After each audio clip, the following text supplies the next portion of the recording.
Once you have decided you're looking to purchase a home, the first thing you need to do is assess your finances. You want to look at all of the available funds that you have for a down payment. It could be from your TFSA account, your savings, your checkings, RRSP, or even gifts that you have received. You want to aim for 20%. So if you have $100,000 saved as a down payment, the most you should be able to afford is $500,000 home. You can go online to various mortgage calculators to estimate how much mortgage your payment would be. Then consider how much monthly cash flow you would need to run your household. How much are your regular bills, groceries, internet, car payments, and so on. If you are finding after your mortgage payment and bills you don't have enough cash left over, you may want to consider going for a house in a lower price range. A common expression you will hear is being house poor. All of your money is tied to your house and you won't have the funds to enjoy your life. Now that you have your budget in mind of what price you're looking for, it's time to search. You can work with a realtor or search solo to find listings that meet your criteria. You can filter by a number of things such as rooms, bathrooms, square feet, neighborhood, and so on. Keep in mind with price ranges, a lot of people intentionally list their house lower to build interest in more offers. Look up the average sale price in an area to see how much things actually go for so you can narrow down your search. Once you have seen a few houses, you should go in for a pre-approval. That means going to a mortgage lender to show all of your documents and you're showing your financial position so you can figure out how much mortgage you will actually be allowed to get. A pre-approval is valid for 3 months typically, so if you don't close on a house in 3 months, you will have to go get another one.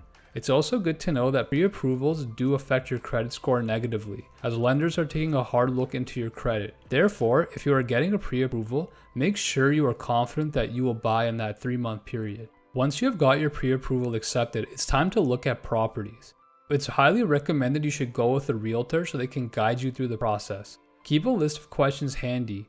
Are the appliances included? How old is the roof? Have there been any damages? How long has this house been up for sale? Do not be afraid to ask any questions that pop in your head. Be critical but fair in your assessment of the property. It may take a few showings until you have a good idea what you're looking for. Also, one helpful hint is viewing the property at different times of the day. It can reveal issues such as lots of noise from the street during rush hour, lack of natural light, and so on. So it's good to keep that in mind. Take good notes of everything and take as many pictures as you can for reference. Once you have found a place that you want to live, you must make an offer. There is a formal process to make offers. Your realtor will draft a letter stating you wish to buy the property for a certain price with certain conditions. There will most likely be other offers and you will not know how much they bid. Oftentimes, there will be offers that are over the asking price of the property. An offer presentation will occur where each person's realtor will present their client's offer and conditions. The seller can then counter, accept, or decline all the offers. If you are rejected, you go back to the viewing stage, and if you are accepted, you go on to the closing stage. During this time, it's really important to remember not to offer an amount you are not comfortable paying, even if you are approved for it. This is where having a good realtor is important because it can guide you and manage your emotions. Another thing to note is in high demand areas, offers are typically put in the same day or next day after a viewing, and they are usually for over asking price. This can create a lot of urgency, so it's important to stay disciplined and within your comfort level. Once your offer has been approved, you will have a closing date, the day the deal will close, and you will own the property. You will pay a deposit of the down payment up front, which is held for the seller. If you back out of the sale at this point, you will lose that money. The house is then inspected to make sure everything is in order. During this time, you'll need to make sure you have your full down payment ready, and closer to the closing date, your mortgage will be approved, and along with the bank, put all the funds in trust for the seller. There will also be some extra closing costs, like lawyer fees and land transfer taxes.